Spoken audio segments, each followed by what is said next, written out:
মহারাজ কৃষ্ণচন্দ্রের রাজসভায় এক রাজ কর্মচারী ছিলেন যে নিজেকে নিয়ে খুব অহংকার বোধ করতেন। একদিন মহারাজকে বললেন, মহারাজ, আমি হলাম খুব সৎ এবং নিষ্ঠাবান একজন মানুষ।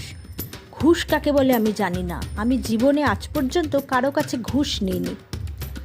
মহারাজ ভীষণ খুশি হলেন, বললেন, আপনার মতন এরকম রাজকর্মচারী যদি সভায় থাকে তাহলে আমি তো বেশ নিশ্চিন্ত।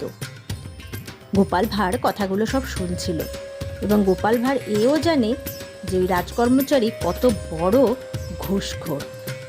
তার সহ্য হলো না। গোপাল ভাবল তার এই পর্দাটা ফাঁস করতেই হবে, কিন্তু মহারাজকে কোনো রকম অপমান না করে। পরের দিন গোপাল রাজসভায় ঢুকলেন এক ব্যাগ পাকা কলা নিয়ে।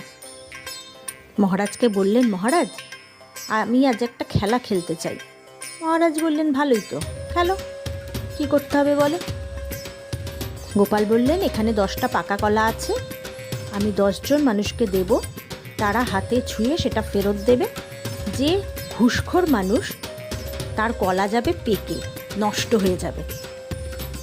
ঠিক আছে, 10টা কলা 10 জন কর্মচারীকে দেওয়া হলো এবং কিছুক্ষণ পর হাতে নিয়ে তারা প্রত্যেকে সেই কলা ফেরত দিল। শুধুমাত্র সেই রাজকর্মচারী যে কিনা ঘুষ নেতেন না বলে দাবি করেছিলেন, সে কলা ফেরত দিল না, খোসাটা ফেরত দিল।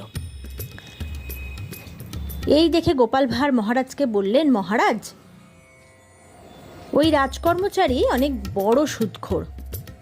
দেখুন, সবাই কিন্তু কলাগুলো ফেরত দিল সুন্দরভাবে, কিন্তু উনি কলাটা নিয়ে খোসাটা ফেরত দিলেন।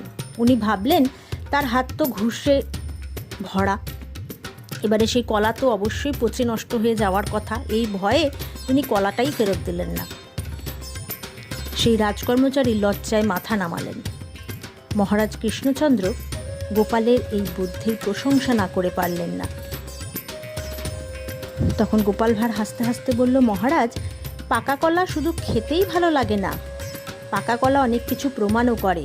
দেখলেন তো আজকের এই ঘটনাই তার সাক্ষী।